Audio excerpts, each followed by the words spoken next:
Jean-Bélier. Nous allons entamer plusieurs émissions sur une enquête.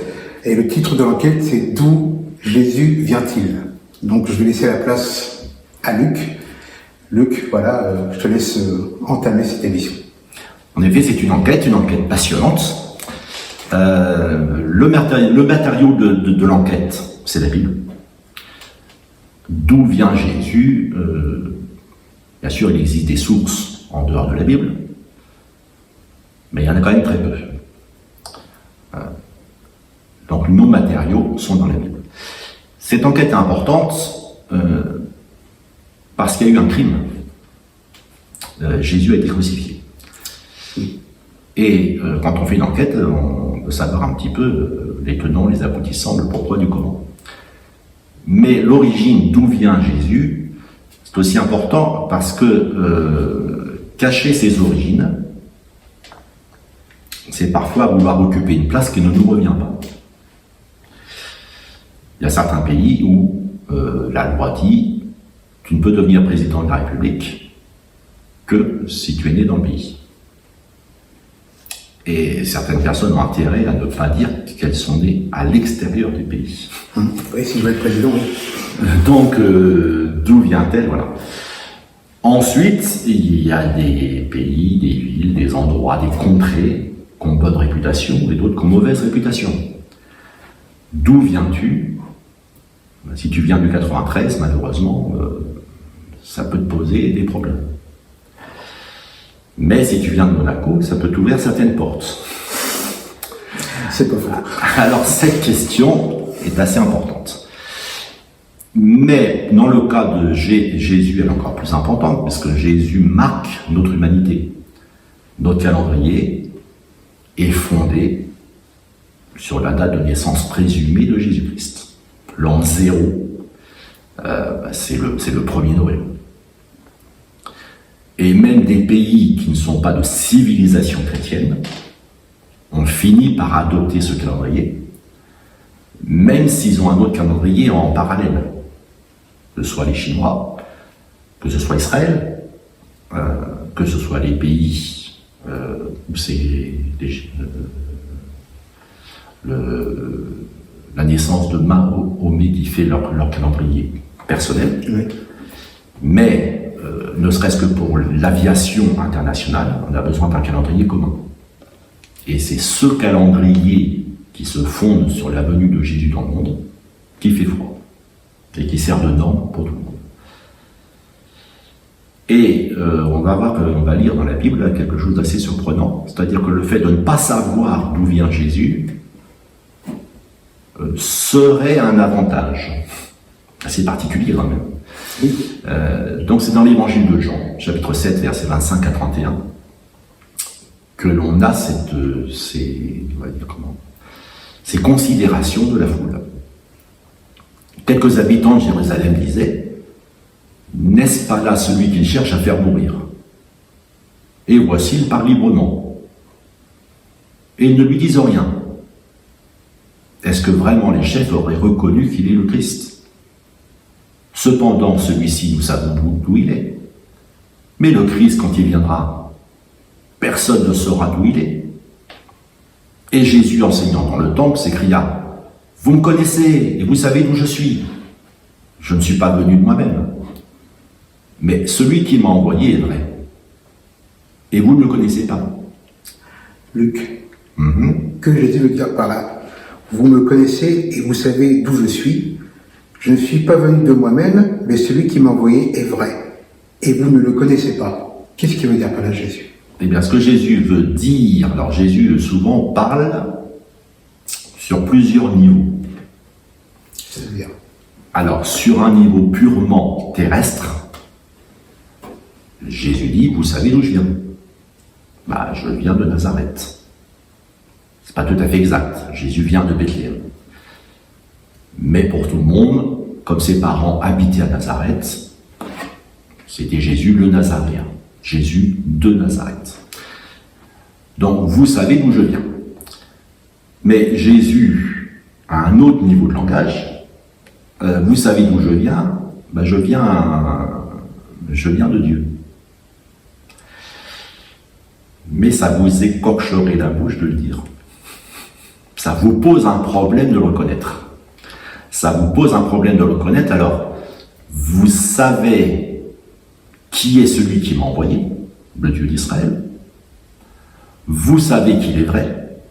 Je ne suis pas venu de moi-même, mais je suis le représentant, l'envoyé du Dieu que vous adorez. Le Dieu qui s'est révélé à Abraham et qui a codifié la loi par Moïse. Mais en fait, vous respectez une religion, le judaïsme, et vous ne connaissez pas celui dont parle cette religion. C'est ça qu'il veut dire. Je ne suis pas venu de moi-même, mais celui qui m'a envoyé est vrai. Vous ne le connaissez pas. Donc vous le connaissez, vous le priez tous les jours, vous obéissez à ses prescriptions. Et pourtant vous ne le connaissez pas. Mais en fait Jésus pointe quelque chose un peu plus grave, c'est une hypocrisie. C'est que Jésus faisait tellement de miracles et disait des choses tellement sensées sur Dieu qu'il ne pouvait venir que de Dieu. Comme on dit, ça crève les yeux. Il ne pouvait venir que de Dieu. Et si quelqu'un lit l'évangile, Jésus ne peut venir que de Dieu. Mais c'est tellement gênant pour nos habitudes, pour notre manière de vivre, ça révolutionne tellement de choses dans nos vies, qu'on préfère faire comme si on ne savait pas. Donc il y a ce « je sais, je ne sais pas ». Ça m'arrange de ne pas savoir. Mais Jésus dit, moi, celui que vous ne connaissez pas, je le connais. Car je viens de lui, et c'est lui qui m'a envoyé. Et Jésus affirme qu'il vient de Dieu, le Dieu d'Israël. Alors comme il dit des choses aussi gênantes, il cherchait donc à se saisir de lui, et personne ne mit la main sur lui, parce que son heure n'était pas encore venue. Plusieurs parmi la foule crurent en lui, et il disait, le Christ, quand il viendra, fera-t-il plus de miracles qu'en a fait celui-ci? Et cela, je repose cette question, mais comment peut-on faire d'une ignorance un signe distinctif de vérité? Comment Israël en est venu à cette époque à penser, et quand je dis Israël, je veux dire ses chefs, ses théologiens, les rabbins, comment sont-ils venus à penser qu'on ne doit pas savoir d'où vient le Christ, le Messie? Alors, il y a plusieurs textes quand même dans les Écritures juives qui créent problème, qui créent question. Et en effet, par certains aspects, on ne sait pas trop d'où vient Jésus. Alors par exemple, le prophète Daniel, chapitre 7, verset 13, « Je regardais pendant mes visions nocturnes, et voici sur les nuées des cieux arriva quelqu'un de semblable à un fils de l'homme. Il s'avança vers l'ancien des jours, et on le fit approcher de lui. » Luc, oui. Que veut dire le fils de l'homme? Alors le fils de l'homme, dans les visions que Daniel a, Daniel est un prophète visionnaire. Il y a certains prophètes qui ont surtout reçu les paroles de Dieu. Mais beaucoup de prophètes étaient des visionnaires, ils voyaient. Et Daniel a vu entre autres des anges, avec des ailes. Et dans cette vision céleste où il voit principalement des anges, des archanges, il y a un personnage qui est semblable à un fils d'homme, à un être humain, sans ailes. Il a vraiment un homme. Mais fils de l'homme, c'est-à-dire aujourd'hui on dirait membre de l'humanité, être humain, pleinement parmi les hommes. Et fils de l'homme, c'est la pleine expression de l'être humain. Jésus est le fils de l'homme, parfaitement, pleinement homme dans sa plénitude. C'est-à-dire l'homme qui n'est pas marqué par le péché. Ça ne veut pas dire un homme immortel. Il est normal que l'homme soit dans une certaine finitude. Mais l'homme, même fini, n'est pas obligé de pécher. Donc le fait que je ne peux pas porter plus de 10 kilos avec un bras, c'est ma finitude. Mais le fait que j'ai de la haine contre quelqu'un, ça, c'est le péché. C'est deux choses différentes. Donc Jésus a vécu la finitude d'un être humain, mais Jésus n'a jamais péché. Et Jésus avait besoin de se reposer, Jésus avait besoin de manger, Jésus souffrait de la chaleur, comme nous. Ça, c'est la finitude. Mais Jésus n'a jamais péché. Il est le Fils de l'homme. Certains ont dit l'homme dont Dieu a toujours rêvé. On continue notre enquête. Le prophète Michée, quelques siècles après, enfin un siècle après Daniel, le prophète Michée, chapitre 5, verset 1er.